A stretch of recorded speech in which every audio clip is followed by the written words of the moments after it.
Hi guys! What's up sa inyo lahat guys? So ngayong araw na to, bago ako magsimula, Bago po ang lahat, baka pwedeng pa-like ang video na ito dahil napakalaking bagay na ito sa aming content creators. Maraming salamat po.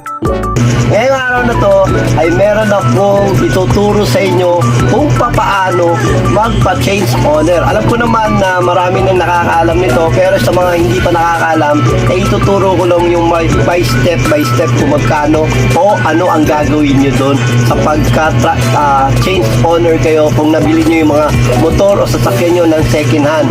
So ganito lang ang gagawin nyo guys. So first, kung para makikita nyo kung paano. So sisimulan na natin, wala nang mekos-mekos. So ito na mangyayari guys. So unang step natin, syempre kailangan kompleto yung mga requirements. Ano ba ang mga requirements? Syempre ang requirements ay una-una yung deed of sale. Deed of sale ng may-ari.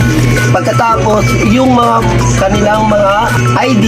So syempre may ID yung nagbenta at syempre ikaw na rin yung bumili, may ID na nakaseros at may pirmahan na tatlo. Syempre huwag nyo kakalimutan yung deed of sale kasi yung deed of sale kailangan naka-notaryo. So syempre notaryo ko. So pinanotaryo muna namin. Syempre notaryo nga, di ba? Kailangan natin pa notaryo.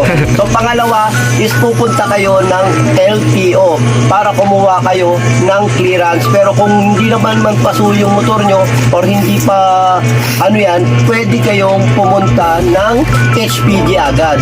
So ang inuna ko namin muna, syempre nauna muna pumunta kami ng LTO para magtanong. So nung pumunta kami ng HPG, eto na nga, syempre hindi namin alam, pumasok kami agad sa HPG. So nagtanong kami sa police kung paano ang requirements o paano ang step by step sa HPG. Eto na nga, syempre nagkamali kami. Una palang step sa HPG, kukuha ka muna ng number at huwag mo munang dalhin yung motor doon sa HPG. Kailangan mo muna i-park doon sa parking lot ng HPG bago pupunta kayo sa HPG para kumuha ng number. Dahil sa daming tao, kailangan nyo kumuha ng number. Pangalawa, pag kumuha na kayo ng number, tatawagin yung pangalan nyo at bibigyan kayo ng inyong pipilapan. At pag naputan nyo ng pipilapan nyo, ibabalik nyo yung pinilapan nyo doon sa window at bibigyan naman kayo ng resibo na magbabayad kayo sa land bank. Huwag kayo mag-alala dahil ang land bank nasa loob din ng krami.